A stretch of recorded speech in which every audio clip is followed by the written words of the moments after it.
ದೆಹಲಿಯಲ್ಲಿ ಕಾಂಗ್ರೆಸ್ ರಾಷ್ಟ್ರೀಯ ಕಾರ್ಯಕಾರಿ ಸಮಿತಿ ಸಭೆ ನಡೆದಿದೆ. ಮುಂದಿನ ಅಸೆಂಬ್ಲಿ ಎಲೆಕ್ಷನ್ ಗೆಲ್ಲೋ ಬಗ್ಗೆ ಇಂದಿರಾ ಭವನ್ನಲ್ಲಿ ನಡೆದ ಸಭೆಯಲ್ಲಿ ಚರ್ಚೆ ನಡೆಸಲಾಗಿದೆ ಎನ್ನಲಾಗಿದೆ. ಅಲ್ಲದೆ ಕೇಂದ್ರದ ವಿರುದ್ಧ ಮುಂದಿನ ಹೋರಾಟಗಳ ಕುರಿತಾಗಿ ಕೆಲವೊಂದು ಮಹತ್ವದ ನಿರ್ಧಾರಗಳನ್ನು ಕೈಗೊಳ್ಳುವ ಕುರಿತು ಚರ್ಚಿಸಲಾಗಿದೆ. ಇನ್ನು ಸಭೆಯಲ್ಲಿ ಭಾಗಿಯಾಗಿದ್ದ ಸಿಎಂ ಸಿದ್ದರಾಮಯ್ಯ ಸಭೆ ಮುಗಿದ ಬಳಿಕ ಮಾತನಾಡಿದ್ದು, ದೇಶದಾದ್ಯಂತ ಜನವರಿ 5ರಿಂದ ಮನರೇಗಾ ಹೆಸರನ್ನ ಜಿ ರಾಮ್ಜಿ ಎಂದು ಬದಲಾಯಿಸಿರುವುದನ್ನು ವಿರೋಧಿಸಿ ಪ್ರತಿಭಟನೆ ನಡೆಸಲಾಗುತ್ತದೆ. ಮನರೇಗಾ ಬಚಾವ್ ಆಂದೋಲನ ಮಾಡಲು ಸಿಡಬ್ಲ್ಯೂಸಿ ಸಭೆಯಲ್ಲಿ ನಿರ್ಣಯ ಆಗಿದೆ ಎಂದರು. ಮನರೇಗಾ ಈಗ ಚೇಂಜ್ ಮಾಡಿದ್ದಾರೆ. ಅದರಲ್ಲಿ ವಿಬಿಜಿ ರಾಮ್ಜಿ ಮಹಾತ್ಮ ಗಾಂಧಿ ನರೇಗಾ ಬಿಟ್ಬಿಟ್ಟು ಈಗ ಇದು ಮಾಡಿದ್ದಾರೆ. ಅದನ್ನ 5ನೇ ತಾರೀಕಿನಿಂದ ಆಂದೋಲನ ಮನರೇಗಾ ಬಚಾವ್ ಆಂದೋಲನ ಮಾಡ್ತಾ ಇದ್ದಾರೆ. ಇನ್ನು ಸಿಡಬ್ಲ್ಯೂಸಿ ಸಭೆ ಬಳಿಕ ರಾಹುಲ್ ಗಾಂಧಿ ಅವರನ್ನ ಸಿಎಂ ಸಿದ್ದರಾಮಯ್ಯ ಭೇಟಿಯಾಗ್ತಾರೆ ಎನ್ನಲಾಗಿತ್ತು. ಆದರೆ ಕಾರಣಾಂತರಗಳಿಂದ ರಾಹುಲ್ ಗಾಂಧಿ ಅವರನ್ನ ಭೇಟಿಯಾಗದೆ ಸಿದ್ದರಾಮಯ್ಯ ಬೆಂಗಳೂರಿಗೆ ವಾಪಸ್ ಆಗ್ತಾ ಇದ್ದಾರೆ. ರಾಹುಲ್ ಗಾಂಧಿ ಅವರನ್ನ ಭೇಟಿಯಾಗಿದ್ದಿದ್ರೆ ಸಂಪುಟ ಪುನಾರಚನೆ ಬಗ್ಗೆ ಸಿಎಂ ಪ್ರಸ್ತಾಪ ಮಾಡುವ ನಿರೀಕ್ಷೆ ಇತ್ತು. ರಾಜ್ಯದಲ್ಲಿ ಸಿಎಂ ಕುರ್ಚಿ ಜಟಾಪಟಿಯ ಬೆನ್ನಲ್ಲೇ ದೆಹಲಿಯಲ್ಲೂ ದಲಿತ ಸಿಎಂ ಕೂಗು ಜೋರಾಗಿದೆ. ಗೃಹ ಸಚಿವ ಪರಮೇಶ್ವರ್ ಅವರನ್ನ ಸಿಎಂ ಮಾಡುವಂತೆ ಆಗ್ರಹಿಸಲಾಗಿದೆ. ದೆಹಲಿಯ ಇಂದಿರಾ ಭವನದ ಮುಂದೆ ಬ್ಯಾನರ್ ಹಿಡಿದು ಕಾರ್ಯಕರ್ತರು ಒತ್ತಾಯಿಸಿದ್ದಾರೆ. ದೆಹಲಿಗೆ ಆಗಮಿಸಿದ್ದ ತುಮಕೂರು ಜಿಲ್ಲಾ ಕಾಂಗ್ರೆಸ್ ಮುಖಂಡ ಪುರುಷೋತ್ತಮ್ ನೇತೃತ್ವದಲ್ಲಿ ಕಾರ್ಯಕರ್ತರು ಪರಮೇಶ್ವರ್ಗೆ ಸಿಎಂ ಸ್ಥಾನ ನೀಡುವಂತೆ ಆಗ್ರಹಿಸಿದ್ದಾರೆ.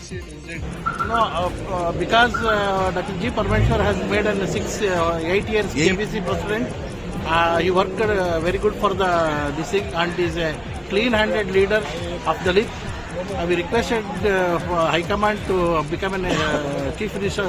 If you will change the Chief Minister, please do Dr. G. Parmeshwar as Chief Minister. ಕಲಬುರಗಿಯಲ್ಲಿ ಇಂದು ಅಹಿಂದ ಸಮಾವೇಶದ ಪೂರ್ವಭಾವಿ ಸಭೆ ನಡೆಸಲಾಗಿದೆ. ಜನವರಿ 21ಕ್ಕೆ ಹುಬ್ಬಳ್ಳಿಯಲ್ಲಿ ಬೃಹತ್ ಅಹಿಂದ ಸಮಾವೇಶ ನಡೆಸಲು ತೀರ್ಮಾನಿಸಲಾಗಿದೆ. ಈ ಕುರಿತು ಮಾತನಾಡಿರುವ ಅಹಿಂದ ಒಕ್ಕೂಟದ ರಾಜ್ಯ ಗೌರವಾಧ್ಯಕ್ಷ ಸಿದ್ದಣ್ಣ ತೇಜಿ, ಸಿದ್ದರಾಮಯ್ಯ ಅವರಿಗೆ ಬೆಂಬಲವಾಗಿ ಈ ಸಮಾವೇಶ ಮಾಡ್ತಿದ್ದೇವೆ. ಸಿದ್ದರಾಮಯ್ಯ ಅವರನ್ನ ಸಿಎಂ ಸ್ಥಾನದಿಂದ ಕೆಳಗಿಳಿಸಿದ್ರೆ ಕಾಂಗ್ರೆಸ್ ಸರ್ವನಾಶವಾಗುತ್ತೆ ಅಂತ ಎಚ್ಚರಿಸಿದ್ದಾರೆ. ಅಹಿಂದ ಸಮಾವೇಶ ಅವಶ್ಯಕತೆ ಇರಲಿಲ್ಲ ಅಂತ ಒಂದು ಕಡೆ ಇದ್ದರೆ, ಅವಶ್ಯಕತೆ ಇದೆ ಅಂತ ನಾವು ಹೇಳ್ತಾ ಇದ್ದೇವೆ. ಕಾರಣ ನಾವೆಲ್ಲ ಅಹಿಂದ ಸಂಘಟನೆಯಿಂದನೇ ದೇವರಾಜ್ ಅರಸರು ಆದಮೇಲೆ ಮತ್ತೊಬ್ಬ ವ್ಯಕ್ತಿ ಕಂಡಿದ್ದೆ, ಅದು ಸಿದ್ದರಾಮಯ್ಯ ಅವರಿಗೆ.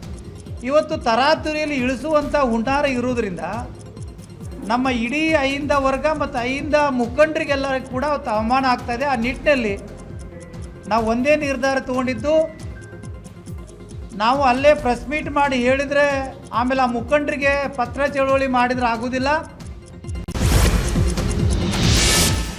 2028ಕ್ಕೆ ವಿಜೇಂದ್ರ ಬಿಜೆಪಿ ರಾಜ್ಯಾಧ್ಯಕ್ಷರಾಗಿರಲ್ಲ ಎಂಬ ಸಚಿವ ಎಂಬಿ ಪಾಟೀಲ್ ಹೇಳಿಕೆಗೆ ವಿಜೇಂದ್ರ ಕಿಡಿಕಾರಿದ್ದಾರೆ. ಬಿಜೆಪಿ ಯಾವತ್ತೂ ಸ್ವಂತ ಬಲದಿಂದ ಅಧಿಕಾರಕ್ಕೆ ಬಂದಿಲ್ಲ ಅಂತ ಸಿದ್ದರಾಮಯ್ಯ ಯಾವಾಗಲೂ ಹೇಳ್ತಾ ಇರ್ತಾರೆ.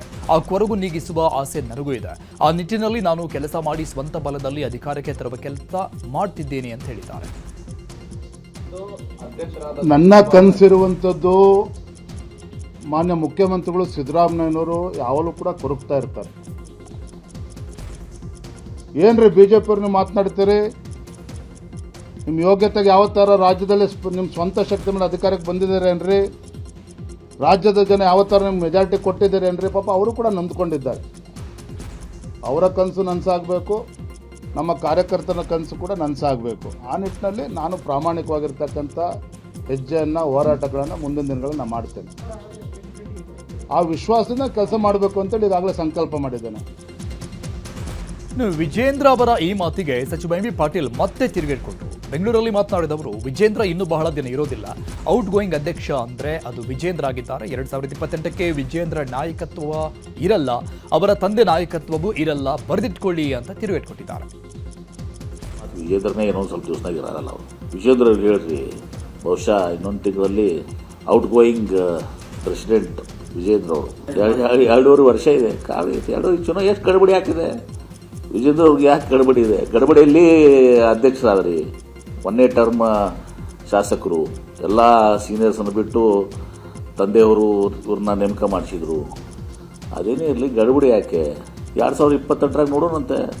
ಅವಾಗ ನೀವು ಇರಂಗಿಲ್ಲ, ಮತ್ತು ಬೇರೆ ಅವಾಗ ಇವ್ರ ನೇತೃತ್ವ ಇರಂಗಿಲ್ಲ, ಇವ್ರ ತಂದೆಯವ್ರ ನೇತೃತ್ವ ಇರಂಗಿಲ್ಲ. ನಾನು ಹೇಳಿದನೆಲ್ಲ ಬರ್ಕೊಂಡಿಟ್ಕೊಂಬಿಡಿ. ತಾರೀಕು ಎಷ್ಟು? 27 ಡಿಸೆಂಬರ್ 2025 ಬರ್ಕೊಂಬಿಡಿ ನೀವು. ಲೋಕಲ್ ಎಲೆಕ್ಷನ್ನಲ್ಲಿ ಮೈತ್ರಿ ಕಷ್ಟ ಎಂಬ ದೇವೇಗೌಡರ ಹೇಳಿಕೆಗೆ ವಿಜಯೇಂದ್ರ ಸ್ಪಷ್ಟನೆ ನೀಡಿದ್ದಾರೆ. ಮೋದಿಯವರ ಕೈ ಬಲಪಡಿಸಲು ಅವರು ಎನ್ಡಿಎ ಮಿತ್ರ ಪಕ್ಷ ಆಗಿದ್ದಾರೆ. ದೇವೇಗೌಡರು ನಿನ್ನೆ ಮಾತನಾಡಿರೋದು ಸಂತೋಷ ಇದೆ. ವರಿಷ್ಠರು ಹೇಳೋದನ್ನ ನಾವು ಕೇಳ್ತೇವೆ. ಮೈತ್ರಿ ಬಗ್ಗೆ ಹೈಕಮಾಂಡ್ ಮಾತು ಕೇಳ್ತೇವೆ. ದೇವೇಗೌಡರು ಹೇಳಿರೋದನ್ನ ತಪ್ಪಾಗಿ ಅರ್ಥೈಸುವ ಅಗತ್ಯ ಇಲ್ಲ ಅಂತ ಹೇಳಿದ್ದಾರೆ. ಬಿಜೆಪಿ ಮತ್ತು ಜೆಡಿಎಸ್ ಪಕ್ಷ ಒಟ್ಟಾಗಿರಬೇಕು, ಇದು ಅಪೇಕ್ಷೆ ಇರೋದು ದೇಶದ ಪ್ರಧಾನಮಂತ್ರಿ ನರೇಂದ್ರ ಮೋದಿಜಿ ಅವರದು. ರಾಷ್ಟ್ರೀಯ ಅಧ್ಯಕ್ಷರು ನಡ್ಡಾಜಿಯವರು, ಅಮಿತ್ ಶಾ ಅವರು ತೀರ್ಮಾನ ಮಾಡಿರ್ತಕ್ಕಂಥದ್ದು. ದೇವೇಗೌಡಜಿಯವರು ಮಾಜಿ ಪ್ರಧಾನಮಂತ್ರಿಗಳು ನಿನ್ನೆ ಏನೇನು ಮಾತನಾಡಿದ್ದಾರೆ ಪಟ್ಟಣ ಲೋಕಲ್ ಬಾಡಿ ಎಲೆಕ್ಷನ್ಸ್ ಬಗ್ಗೆ, ಮುಂದೆ MP ಮತ್ತು MLA ಎಲೆಕ್ಷನ್ ಒಟ್ಟಾಗಿ ಹೋಗ್ತೇವೆ ಅಂತ ಹೇಳಿದ್ದಾರೆ. ಸಂತೋಷ, ನಮಗೆ ಯಾರು ಅದ್ರ ಬಗ್ಗೆ ಪ್ರಶ್ನೆನೇ ಇಲ್ಲ. ಯಾಕೆಂದ್ರೆ ಅಂತಿಮವಾಗಿ ನಮ್ದೊಂದು ರಾಷ್ಟ್ರೀಯ ಪಕ್ಷ ಇದೆ. ನಮ್ಮ ಪ್ರಧಾನಮಂತ್ರಿ ನರೇಂದ್ರ ಮೋದಿಜಿಯವರು, ಮಾಜಿ ಪ್ರಧಾನಮಂತ್ರಿ ದೇವೇಗೌಡಜಿಯವರು ಯಾವ ರೀತಿ ಅವರು ಮಾರ್ಗದರ್ಶನವನ್ನು ಮಾಡ್ತಾರೆ, ಪಕ್ಷದ ಕಾರ್ಯಕರ್ತನಾಗಿ, ರಾಜ್ಯದ ಅಧ್ಯಕ್ಷನಾಗಿ ನಮ್ಮ ಪಕ್ಷದ ವರಿಷ್ಠ ಏನು ಹೇಳ್ತಾರೆ ಅದು ಕೇಳಬೇಕಾಗಿರ್ತಕ್ಕಂಥದ್ದು ನನ್ನನ್ನು ಸೇರಿ ಈ ರಾಜ್ಯದ ಪ್ರತಿಯೊಬ್ಬ ಭಾರತೀಯ ಜನತಾ ಪಾರ್ಟಿಯ ಕಾರ್ಯಕರ್ತನ ಕರ್ತವ್ಯ. ಅದು ನಾವು ಮಾಡೇ ಮಾಡ್ತೇವೆ. ಸ್ಥಳೀಯ ಚುನಾವಣೆಗಳಲ್ಲಿ ಎನ್ಡಿಎ ಜೊತೆ ಮೈತ್ರಿ ಕಷ್ಟ ಸಾಧ್ಯ ಎಂಬ ದೇವೇಗೌಡರ ಹೇಳಿಕೆಗೆ ಸಂಸದ ಡಾಕ್ಟರ್ ಕೆ ಸುಧಾಕರ್ ಪ್ರತಿಕ್ರಿಯಿಸಿದ್ದಾರೆ. ಚಿಕ್ಕಬಳ್ಳಾಪುರದಲ್ಲಿ ಮಾತನಾಡಿದ ಅವರು, ಮಾಜಿ ಪ್ರಧಾನಿಗಳ ಹೇಳಿಕೆ ಬಗ್ಗೆ ನಾನು ಉತ್ತರ ಕೊಡಲ್ಲ. ಅಂತಿಮವಾಗಿ ನಮ್ಮ ಎರಡೂ ಪಕ್ಷಗಳ ವರಿಷ್ಠರ ವಿವೇಚನೆಗೆ ಬಿಟ್ಟದ್ದು. ಮೈತ್ರಿ ವಿಚಾರ ನನ್ನ ವ್ಯಾಪ್ತಿಗೆ ಬರಲ್ಲ, ಅದನ್ನ ಹೈಕಮಾಂಡ್ ತೀರ್ಮಾನ ಮಾಡಬೇಕು ಅಂದಿದ್ದಾರೆ. ನೋಡಿ, ಮಾಜಿ ಪ್ರಧಾನಿಗಳ ಹೇಳಿಕೆ ಬಗ್ಗೆ ನಾನು ಏನು ಹೇಳಲಿಕ್ಕಾಗೋದಿಲ್ಲ. ಆದರೆ ಅಂತಿಮವಾಗಿ ನಮ್ಮ ಎರಡೂ ಪಕ್ಷದ ಹೈಕಮಾಂಡ್ ಇದೆ. ಎರಡೂ ಪಕ್ಷದ ಹೈಕಮಾಂಡ್ ಅವರು ಕೂತ್ಕೊಂಡು ಯಾವ ರೀತಿ ಹೋಗಬೇಕು ಅಂತ ಅವ್ರು ನಿರ್ಣಯ ತಗೊಳ್ತಾರೆ. ನಾವು ಆ ನಿರ್ಣಯಕ್ಕೆ ನಾವು ಬದ್ಧರಾಗಿರ್ತೇವೆ. ನನ್ನ ವ್ಯಾಪ್ತಿಯಲ್ಲಿ ಇವತ್ತು ಅದು ಆ ಒಂದು ನನ್ನ ಕಾರ್ಯವ್ಯಾಪ್ತಿಗೆ ಬರಲ್ಲ. ನಮ್ಮ ಹೈಕಮಾಂಡು, ಎರಡೂ ಪಕ್ಷದ ಹೈಕಮಾಂಡ್ ಏನು ಅಂತಿಮವಾಗಿ ತೀರ್ಮಾನ ತಗೊಳ್ತಾರೆ ಅದನ್ನು ನಾವೆಲ್ಲ ಕೂಡ ಸ್ಥಳೀಯವಾಗಿ ಪಾಲನೆ ಮಾಡ್ತೀವಿ. ಈಗ ಕೇರಳ ಕಿರಿಕ್ ಸುದ್ದಿಗಳನ್ನು ನೋಡೋಣ. ಬೆಂಗಳೂರಿನ ಯಲಹಂಕದ ಕೋಗಿಲು ಕ್ರಾಸ್ನ 2 ಲೇಔಟ್ಗಳಲ್ಲಿ ಅಕ್ರಮವಾಗಿ ಸರ್ಕಾರದ ಜಾಗದಲ್ಲಿ ವಾಸವಿದ್ದ 200 ಕುಟುಂಬಗಳನ್ನು ಸರ್ಕಾರ ತೆರವು ಮಾಡಿತು. ಈ ತೆರವು ಕಾರ್ಯಾಚರಣೆ ಘಟನೆಗೆ ಕೇರಳ ಸರ್ಕಾರ ಎಂಟ್ರಿ ಕೊಟ್ಟಿದೆ. ರಾಜ್ಯ ಸರ್ಕಾರದ ವಿರುದ್ಧ ಕೇರಳ ಸಿಎಂ ಪಿಣರಾಯಿ ವಿಜಯನ್ ಕಿಡಿಕಾರಿದ್ದಾರೆ. ಎಕ್ಸ್ನಲ್ಲಿ ಪೋಸ್ಟ್ ಮಾಡಿರುವ ಅವರು, ಉತ್ತರ ಪ್ರದೇಶ ರೀತಿ ಕರ್ನಾಟಕದಲ್ಲೂ ಬುಲ್ಡೋಜರ್ ನೀತಿ ಅನುಸರಿಸಲಾಗ್ತಾ ಇದೆ. ಅಲ್ಪಸಂಖ್ಯಾತರನ್ನ ಗುರಿಯಾಗಿಸಿ ನಡೆಸಲಾಗ್ತಾ ಇರೋ ದಾಳಿ ಈಗ ದಕ್ಷಿಣಕ್ಕೂ ಹರಡಿದೆ ಅಂತ ಆಕ್ರೋಶ ಹೊರಹಾಕಿದ್ದಾರೆ. ಈ ನಡುವೆ ಕೋಗಿಲು ಕ್ರಾಸ್ಗೆ ಕೇರಳ ರಾಜ್ಯಸಭಾ ಸದಸ್ಯ ಎ ರಹೀಂ ನೇತೃತ್ವದ ನಿಯೋಗ ಬಂದು ಮನೆ ಕಳೆದುಕೊಂಡವರಿಗೆ ಸಾಂತ್ವನ ಹೇಳುವ ಕೆಲಸ ಮಾಡಿದೆ. ಈ ಮೂಲಕ ಇನ್ನೊಂದು ಆಯಾಮದಲ್ಲಿ ರಾಜಕೀಯ ಮಾಡಿದೆ. ಅಲ್ಲದೆ ರಾಜ್ಯ ಕಾಂಗ್ರೆಸ್ ಸರ್ಕಾರದ ವಿರುದ್ಧ ಕಿಡಿಕಾರಿದ್ದಾರೆ ಸಲೀಂ. ಆಲ್ ಇಂಡಿಯಾ ಕಾಂಗ್ರೆಸ್ ಮತ್ತು ಸೋನಿಯಾ ಗಾಂಧಿ ಯಾಕೆ ಮೌನ ವಹಿಸಿದ್ದಾರೆ? ಇದು ಬುಲ್ಡೋಜರ್ ಕಾರ್ಯಾಚರಣೆ ಅಂತ ಕಿಡಿಕಾರಿದ್ದಾರೆ. Bulldozer Raj has been done by the Congress-led government, the Karnataka Congress-led government. It is quite unfortunate and unconstitutional. Stop all election process and ensure a befitting and dignified rehabilitation. Very short. ಕರ್ನಾಟಕದಲ್ಲಿ bulldozer ನೀತಿ ಎಂಬ Kerala CM Pinarayi Vijayan ಆರೋಪಕ್ಕೆ ಕಾಂಗ್ರೆಸ್ ನಾಯಕರು ಕಿಡಿಕಾರಿದ್ದಾರೆ. Kerala CM ಹೇಳಿಕೆಗೆ CM Siddaramaiah ತಿರುಗೇಟು ಕೊಟ್ಟಿದ್ದಾರೆ. ಅನಧಿಕೃತ ಜಾಗದಲ್ಲಿ ವಾಸ್ತವ್ಯ ಹೂಡಿದ್ರು, ಹಾಗಾಗಿ ಆ ಜಾಗ ಖಾಲಿ ಮಾಡಿಸಿದ್ದಾರೆ. ವಾಸ ಮಾಡಲು ಅದು ಯೋಗ್ಯವಾದ ಜಾಗ ಅಲ್ಲ. ಅವರೆಲ್ಲ ಬೇರೆ ಕಡೆಯಿಂದ ಬಂದಿರುವುದರಿಂದ ನಾವು ಮಾನವೀಯತೆ ದೃಷ್ಟಿಯಿಂದ ಬೇರೆ ವ್ಯವಸ್ಥೆಯನ್ನ ಮಾಡಿಕೊಡಲು ಸೂಚಿಸಿದ್ದೇನೆ ಅಂತ ಹೇಳಿದ್ರು. ಡಿಸಿಎಂ ಡಿಕೆಶಿ ಮತ್ತು ಸಂತೋಷ್ ಲಾಡ್ ಕೂಡ ಪ್ರತಿಕ್ರಿಯೆ ನೀಡಿದ್ದು ಕೇರಳ ಸರ್ಕಾರದ ರಾಜಕೀಯಕ್ಕೆ ಕಿಡಿಕಾರಿದ್ರು.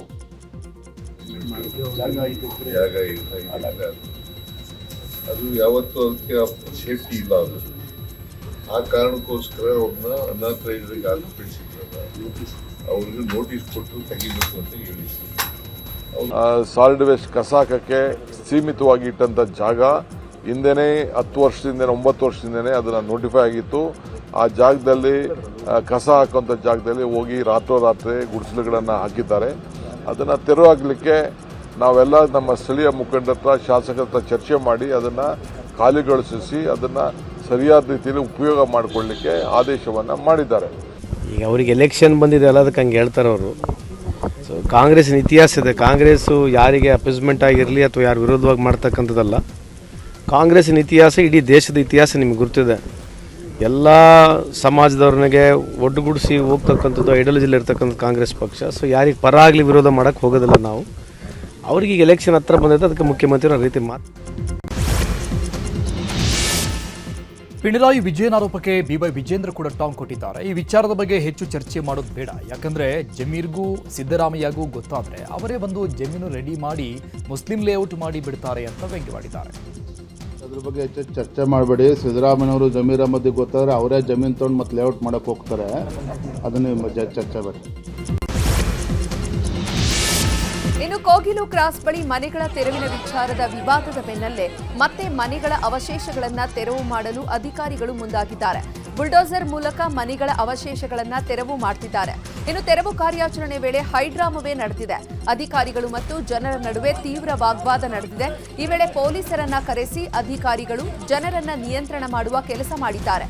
ಒತ್ತುವರಿ ತೆರವು ವಿರೋಧಿಸಿ ಡಿಪಿಐ ಸಂಘಟನೆ ಪ್ರತಿಭಟನೆ ಮಾಡಿದೆ. ಪೂರ್ವ ಸೂಚನೆ ಇಲ್ಲದೆ ಧ್ವಂಸ ಮಾಡಿರುವುದು ಅನ್ಯಾಯ. ಫಕೀರ್ ಕಾಲೋನಿಗೆ ನ್ಯಾಯ ಬೇಕು ಅಂತ ಆಕ್ರೋಶವನ್ನು ವ್ಯಕ್ತಪಡಿಸಿದ್ದಾರೆ.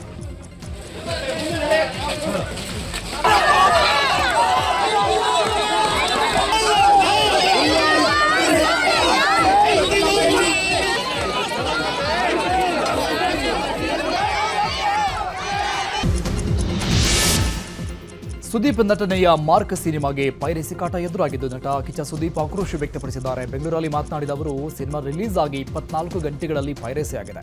ಅದಕ್ಕೆ ನಾನು 24 ಗಂಟೆಗೂ ಮುಂಚೆನೇ ಎಚ್ಚರಿಕೆ ಕೊಟ್ಟಿದ್ದೆ. ಪೈರಸಿ ಅಂತ ಬಂದಾಗ ಸರ್ಕಾರನೂ ಕಠಿಣ ಕಾನೂನು ಕ್ರಮ ಕೈಗೊಳ್ಳಬೇಕು ಅಂತ ಹೇಳಿದ್ದಾರೆ. ಈಗ ನಿಮ್ದು 2 ಆರ್ಟಿಕಲ್ ನೋಡಿದೆ, ಒಂದು ನಿಮ್ದು ಅಲ್ಲಿ ಇದ್ದಿದ್ದು, 2 ಎಂಜಾಯ್ ಮಾಡಿದ್ದೀನಿ. 24 ಅವರ್ಸ್ ಮುಂಚೆನೇ ನಿಮ್ಗೆ ಎಚ್ಚರಿಕೆ ಕೊಟ್ಟಿದ್ದೇನಕ್ಕಂದರೆ 48 ಅವರ್ಸ್ ಮುಂಚೆ ನನಗೆ ಗೊತ್ತಾಗಿತ್ತು. ಇವಾಗ ಅಹಂಕಾರದಲ್ಲಿ ಅಭಿಮಾನಿಗಳನ್ನ ಮುಂದೆ ಇಟ್ಕೊಂಡು ಮಾತಾಡೋ ವ್ಯಕ್ತಿ ನಾನು ಆಗಿದ್ದಿದ್ರೆ ಇಷ್ಟು ವರ್ಷದಿಂದ ಇನ್ನು ಮಗಳು ಸಾನ್ವಿ ಕುರಿತು ಸೋಷಿಯಲ್ ಮೀಡಿಯಾದಲ್ಲಿ ಟ್ರೋಲ್ ವಿಚಾರವಾಗಿಯೂ ಮಾತನಾಡಿದ ಸುದೀಪ್, ಟ್ರೋಲ್ ಮಾಡುವವರಿಂದ ಏನು ಬದನೆಕಾಯಿಯೂ ಆಗಲ್ಲ. ನನ್ನ ಹೇಟ್ ಮಾಡೋರು ನನ್ನ ಸಿನಿಮಾ ನೋಡಿದ್ದಾರೆ. ನನ್ನ ಮಗಳ ಬಗ್ಗೆ ಮಾತನಾಡೋರಿಗೆ ನನ್ನ ಮಗಳೇ ಉತ್ತರ ಕೊಡ್ತಾರೆ ಅಂತ ಹೇಳಿದ್ದಾರೆ. ಸುದೀಪ್ ಫ್ಯಾನ್ಸ್ ವಿರುದ್ಧ ವಿಜಯಲಕ್ಷ್ಮಿ ದೂರು ಕೊಟ್ಟ ವಿಚಾರದ ಬಗ್ಗೆ ಮಾತನಾಡಿದ ಕಿಚ್ಚ ಸುದೀಪ್, ಕಪಾಳಕ್ಕೆ ಹೊಡೆಸ್ಕೊಳ್ಳುವಷ್ಟು ನಾನು ಒಳ್ಳೆಯವನಲ್ಲ. ಪ್ರೀತಿಯಿಂದ ತಾಯಿ ಹೊಡೆಯೋದು ಬೇರೆ, ಅದೇ ರೀತಿ ಪಕ್ಕದ ಮನೆಯವರು ಹೊಡೆಯೋದು ಬೇರೆ ಇರುತ್ತೆ. ಕೆಲವು ಫೇಕ್ ಐಡಿಗಳಿಂದ ಆ ರೀತಿ ಮಾಡಿರಬಹುದು. ನಾನು ಜಗಳ ಮಾಡೋಕೆ ಇಂಡಸ್ಟ್ರಿಗೆ ಬಂದಿಲ್ಲ. ಅವರು ಯಾರಿಗೆ ಹೇಳಿದ್ದಾರೆ ಅಂತ ಹೆಸರು ಹೇಳಿದ್ರೆ ಚೆನ್ನಾಗಿರುತ್ತೆ ಎಂದಿದ್ದಾರೆ. ಸ್ಟಾರ್ ಅಭಿಮಾನಿಗಳ ಮಧ್ಯೆ ವಾರ್ ವಿಚಾರದ ಬಗ್ಗೆ ಬೆಳಗಾವಿಯಲ್ಲಿ ಮಾತನಾಡಿದ ನಟ ಡಾಲಿ ಧನಂಜಯ್, ಅಭಿಮಾನಿಗಳು ಎಲ್ಲಾ ಕನ್ನಡ ಸಿನಿಮಾ ಖುಷಿಯಾಗಿ ನೋಡ್ರಿ. ಅಭಿಮಾನಿಗಳಿಗೂ ಕೂಡ ಅವರದೇ ಆದ ಬದುಕಿರುತ್ತೆ. ಹಾಗಾಗಿ ಅಭಿಮಾನಿಗಳು ಹೊಡೆದಾಡುವಂತಹ ಅವಶ್ಯಕತೆ ಇಲ್ಲ. ಆರಾಮಾಗಿ ಎಲ್ಲ ಸಿನಿಮಾಗಳನ್ನ ಸಂಭ್ರಮಿಸಿ ಅಂತ ಹೇಳಿದ್ದಾರೆ.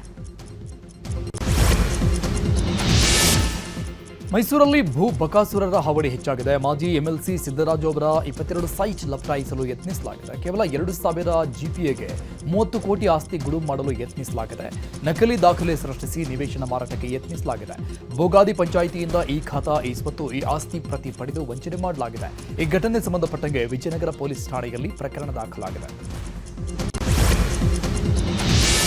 ಹುಬ್ಬಳ್ಳಿಯಲ್ಲಿ ನಡೆದಿದ್ದ ಯುವತಿ ಮಾನ್ಯ ಮರ್ಯಾದೆ ಹತ್ಯೆಯ ಬಳಿಕ ಚಿತ್ರದುರ್ಗದಲ್ಲಿ ಪ್ರೇಮಿಗಳು ಹೆದರಿದ್ದಾರೆ.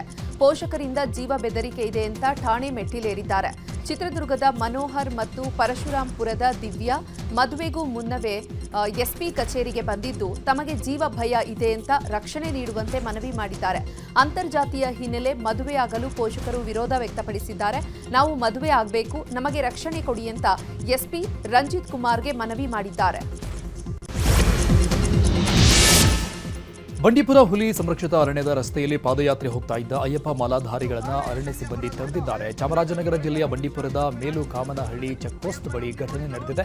ಹುಲಿ ಸಂರಕ್ಷಿತ ಅರಣ್ಯದಲ್ಲಿ ಪಾದಯಾತ್ರೆಗೆ ಅವಕಾಶವಿಲ್ಲ ಅಂತ ಅರಣ್ಯ ಸಿಬ್ಬಂದಿ ತಡೆದಿದ್ದರು. ಈ ವೇಳೆ ಮಾಲಾಧಾರಿಗಳು ಹಾಗೂ ಅರಣ್ಯ ಸಿಬ್ಬಂದಿ ನಡುವೆ ವಾಗ್ವಾದವಾಗಿದೆ.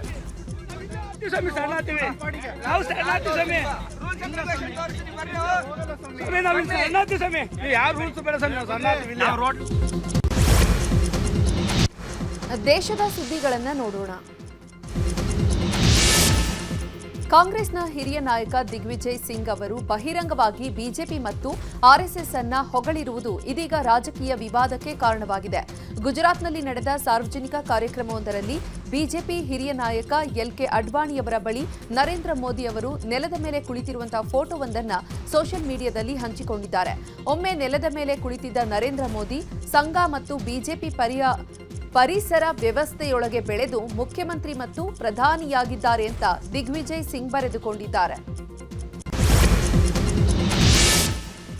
ಉತ್ತರ ಪ್ರದೇಶದಲ್ಲಿ ಚುನಾವಣಾ ಆಯೋಗ ನಡೆಸಿದ ಮತದಾರರ ಪಟ್ಟಿಯ ವಿಶೇಷ ತೀವ್ರ ಪರಿಷ್ಕರಣೆ ಕೊನೆಗೊಂಡಿದೆ. ಒಟ್ಟು 15.44 ಕೋಟಿ ಮತದಾರರಲ್ಲಿ 2.89 ಕೋಟಿ ಹೆಸರುಗಳನ್ನು ಕರಡು ಮತದಾರರ ಪಟ್ಟಿಯಿಂದ ಅಳಿಸಿ ಹಾಕಲಾಗಿದೆ.